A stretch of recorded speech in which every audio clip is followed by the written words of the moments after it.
Hey YouTube, this is 2093 and this morning I've discovered 3 interesting news articles about Apple's iPad. I have chosen some of the paragraphs that just stuck out to me and I would like to share these with you. So the first article that I found is from the Washington Post. The title of the article is simply First Look Apple iPad. Basically, this article just summarizes all of the tech specs.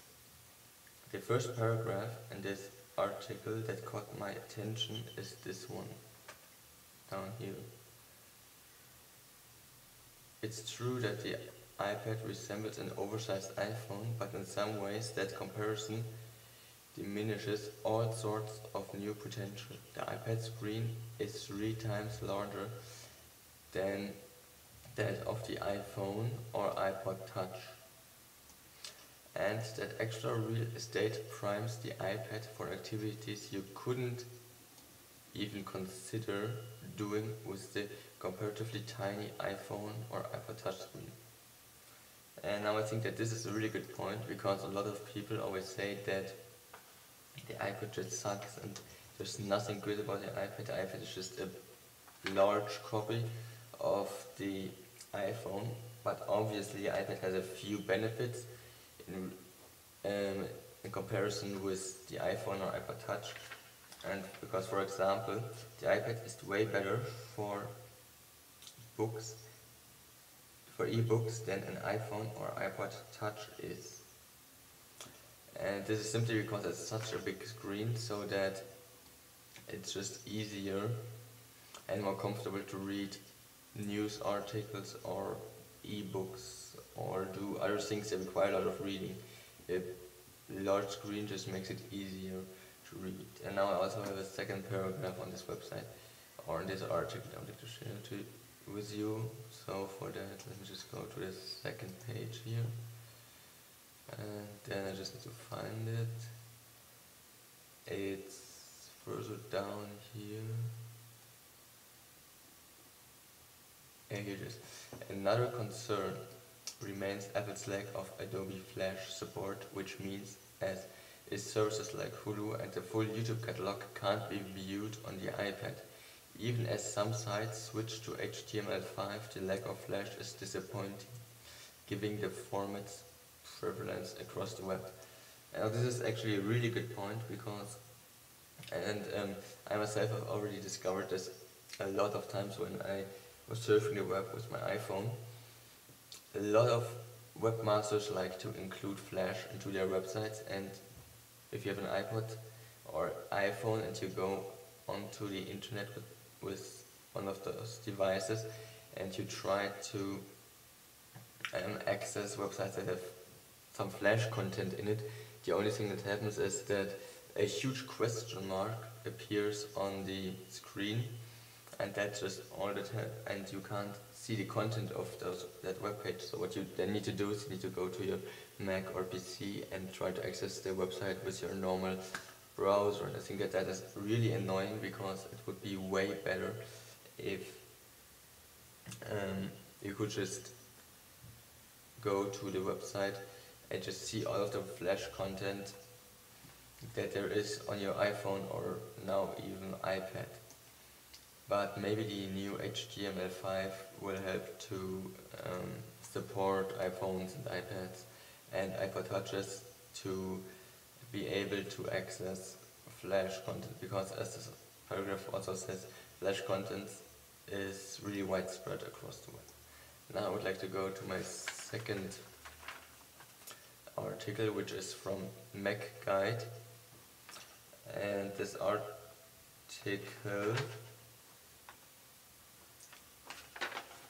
it's from Mac Guide, as I said, and basically this article just introduces the new iTunes version. You can see it here, iTunes version 9.1, and this version is also compatible with the iPad, which is of course handy, especially in today's when the first iPads are being shipped or sold to the customers. And There is another feature which can already be used right now, which is an expanded Genius feature. And this doesn't matter if you have an iPad, iPhone or iPod Touch, you can always use this feature in your iTunes library, and what it does is it just looks at all of your different artists and interprets and maybe also movies or apps or whatever you have, and look what other people bought which can be relevant or interesting to you, and then it shows you those things. But makes it also makes mixes of your already existing songs, so that you have a really nice spread of songs in your iTunes library. And then you can just play these without having to always switch the artist. Alright, and the third and last article is from Mercury News. And the title of the article is "Developers Scramble to Get Their iPad Apps in Apple's App Store." And Mercury News talks about developers scramble to get their iPad apps in Apple's App Store. Now what this actually means is that there are discussions going on which say that maybe there aren't going to be a lot of apps which are specially or extremely well designed and suit the iPad.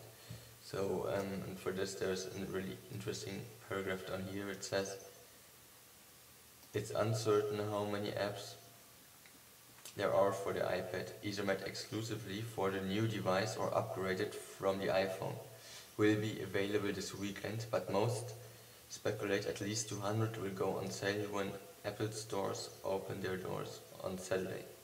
In addition, most of the 150,000 apps that run on the iPhone will work on the iPad."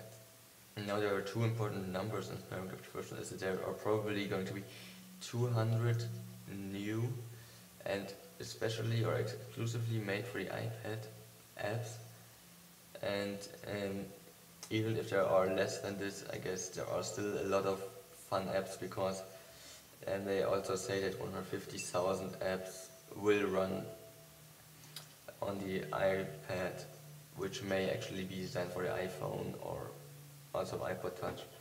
And this is of course interesting. And I'm a bit worried, or let's say concerned, that maybe the graphics will not be as good for the 150,000 already existing apps on the iPad than they would be on the iPhone, because the screen is just larger, and I'm not sure if the pixels are going to be increased or if the pixels are going to stay the same. Because if that would happen, then there would just be a blurry screen, and maybe it would not be that interesting to play because the graphics aren't good enough, and then it would just be boring. So that were the these were the three articles that I wanted to share with you today. So thank you for watching. Please post comments, rate and subscribe. Feel also free to post video responses, like if you, for example, make an unboxing of an iPad or something like that. I think that would be interesting if you would post a video response of that to this video. And if you have any questions, feel free to email me under 2093@yahoo.com. So again, thank you for watching, and stay tuned for my other videos which are going to come up soon.